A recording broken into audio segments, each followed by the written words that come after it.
In this clip, Dave begins to start adding some plugins onto his mix bus. A lot of engineers might do what's called top-down mixing, where they'll already have some plugins on their mix bus that they're mixing into. In Dave's case, he's doing the opposite, where he'll get the mix to a solid place without mix bus plugins on, and then he'll start to add his own mix bus processing.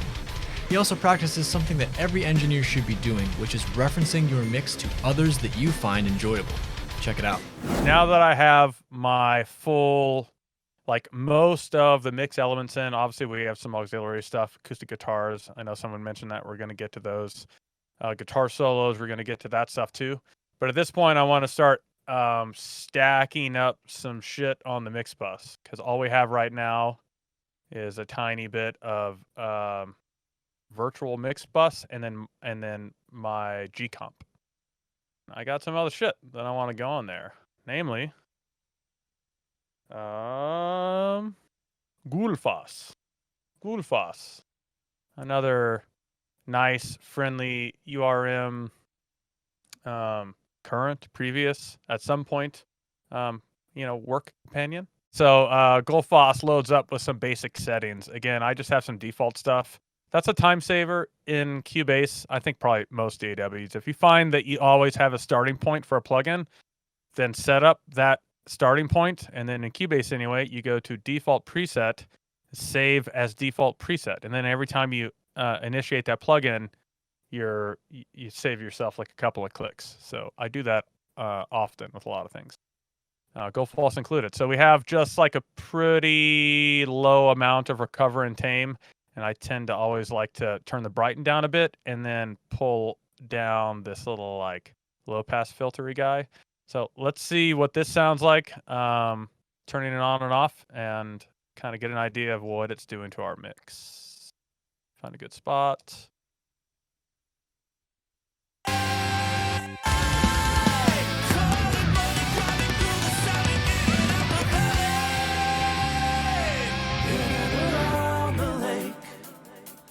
Mountains come out of the sky and they stand there. 1 mile over, we'll be there and we'll see you. 10 true summers, we'll be there and laughing too. Pretty happy with that so far. It's not doing a ton, but it really helps that lead guitar. If you listen in the lead guitar break, if I bypass on and off, it's just like totally like pulling out a lot of the notchiness and abrasiveness of that lead. Lake. Mountains come out of the sky and they stand there. 1 mile over, we'll be there. Fucking atrocious without it. So that maybe means I'm just going to jump into the EQ on that track real fast and clean it up a bit more. You don't want to rely on stuff like that to do too much heavy lifting. And if there's like a clear benefit to just like pulling some mids out somewhere, that's what we're going to do.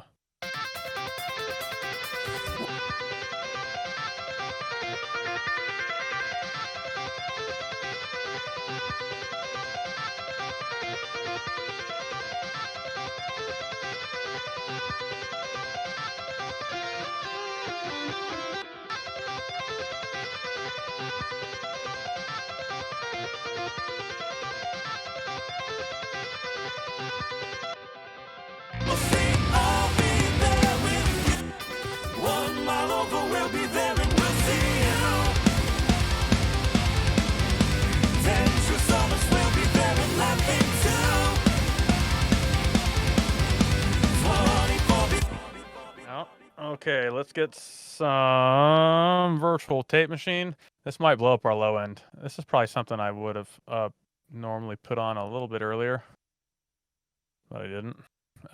So we're just going to leave everything the same and go down to the 2-track mode, which is very different sounding. We'll check our gain stage in here and see what it's doing.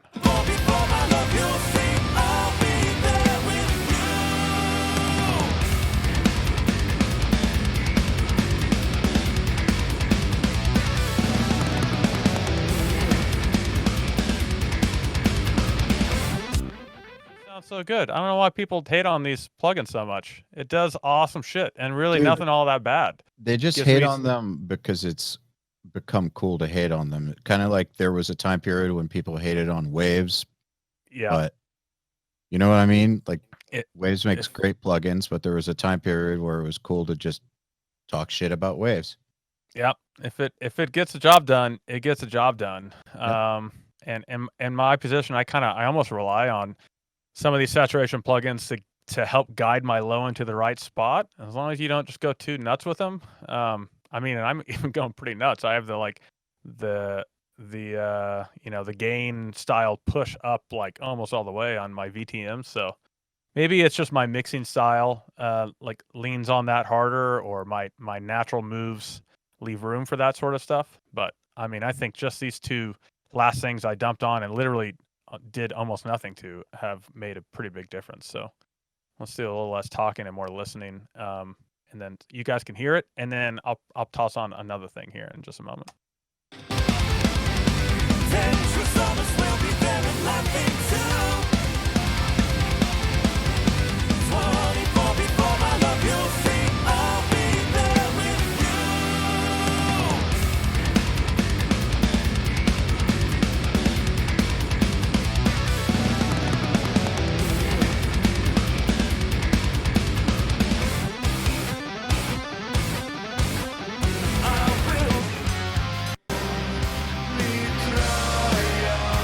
Now that I'm starting to stack some stuff that's changing my overall mix volume, I'll just adjust this this slider for the reference tracks to kind of make sure I'm in the same ballpark.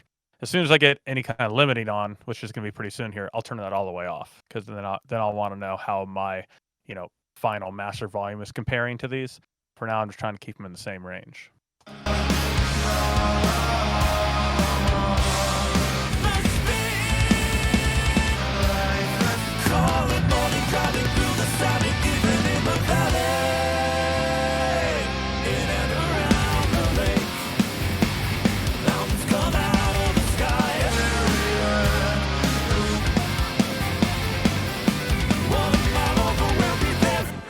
I'm going to throw a Pro Q3 on my mix bus, and I may move this around. Sometimes I like it after my mix bus comp, and sometimes I like it before. It really depends. I'm going to start with it after.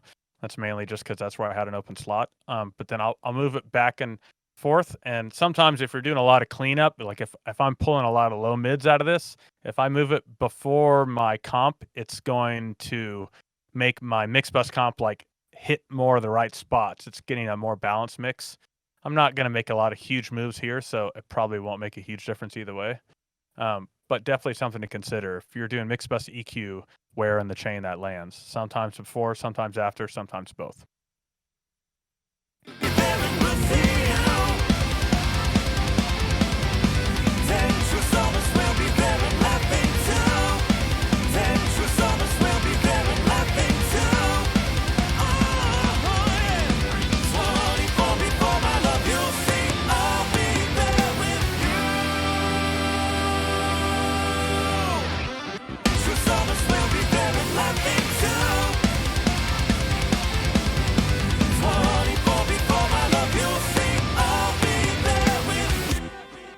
I'm going to bring this guy back and just move him up here so I can still compare, but it's not blocking the stuff that I'm actively working on. So just know that I'm going to be going back and forth between some of my references.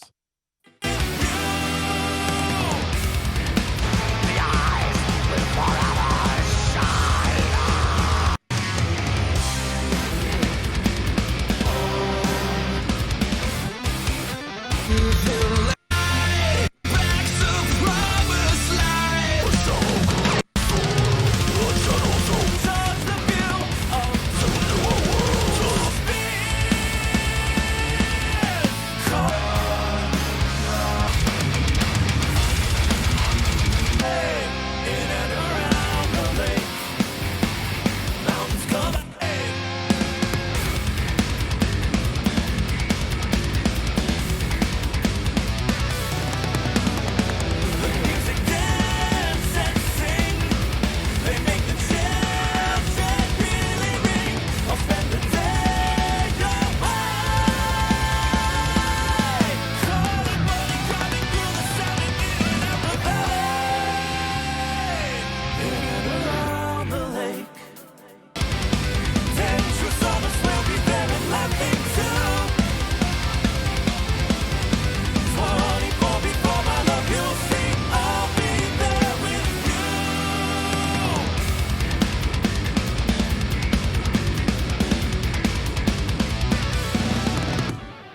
kind of cleaned up the shape a bit. Now let's try moving it before the comp. This is always a little tricky because there's no way to do it without a bit of a delay other than like bouncing and comparing, but we can get around it. Okay, so before the comp.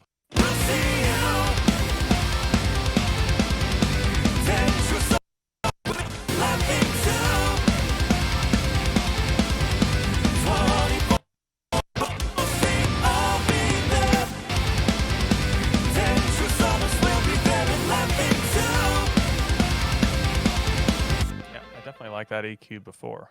So we're going to leave it there. Goldfos got our VTM. Go ahead and get some Ozone action. Ozone action. This is where it starts taxing my CPU at times.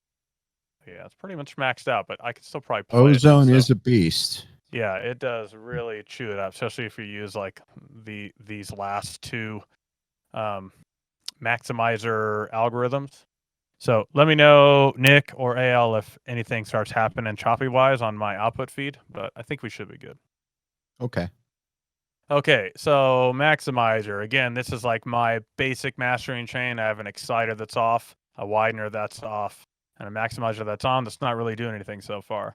I have brought down my stereo independence to 50%. That allows for a little more like sideways stereo movement. And I have the transient emphasis on at about 50%. Lately, I just almost leave these here all the time. Using the IRC3 algorithm, and I'll sometimes experiment with some of these other modes, but I'll probably stick on balance most of the time. So I'll start pulling this down. I'm gonna switch my I'll see if I can do both at the same time. I'm gonna move this probably over to loudness. Gives me a nice big meter there. Along with this one, I can kind of gauge where I'm at loudness wise, and see what we can get. So yeah, Nick, be on the fader, bud. And I can lower my signal if I need to, but it's gonna get louder.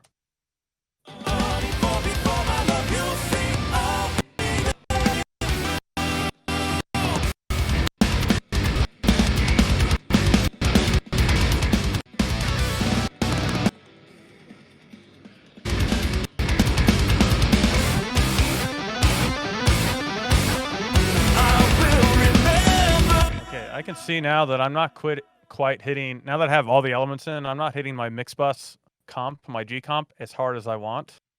So I'm going to bypass the Ozone and go back up to my first instance of mix rack and pull this trim back up. Actually, let's just see what happens if I go all the way to 0, because that should be about calibrated as to how I normally like it. And I'm just going to kind of peek over at the mix bus comp and then also use my ears obviously and see if I think it's slamming a little better.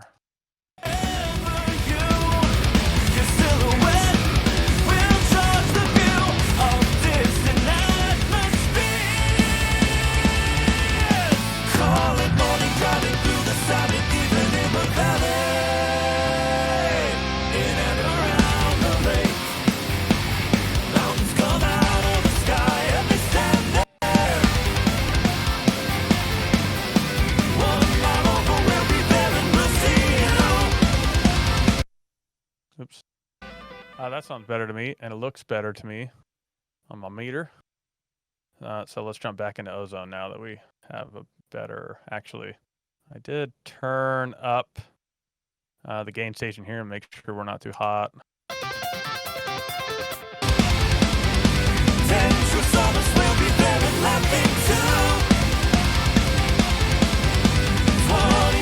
That's fine. Okay, back into Ozone.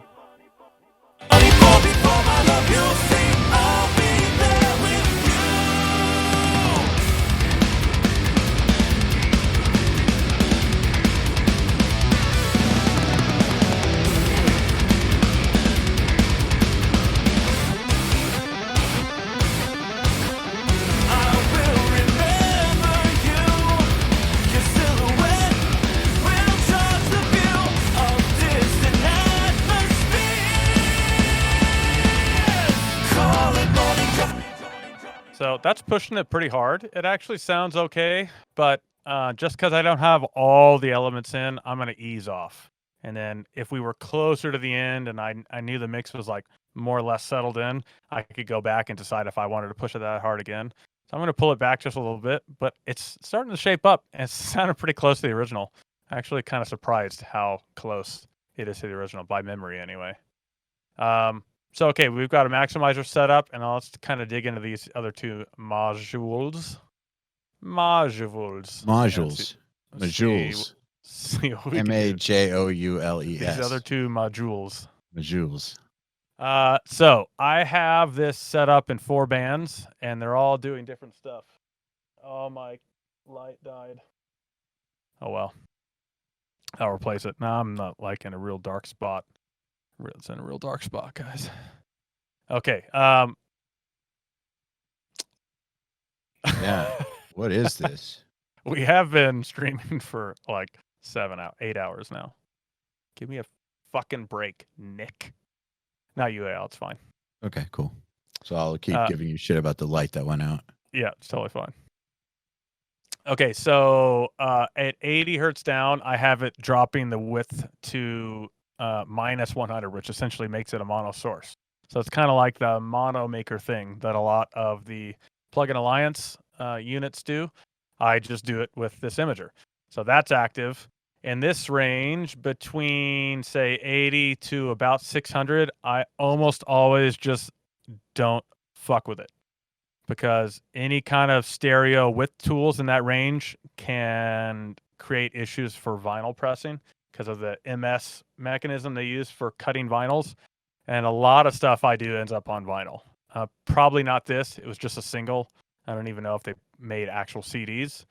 So if I decide I really want to push this area, because it can be cool, it can sound cool in the guitar range, you can get some like nice, like a meaty width out of it. But the fact that I believe it can cause issue on vinyls usually just means that I just don't fuck with it. I don't want to build it into any mix and then have to pull it off for vinyl.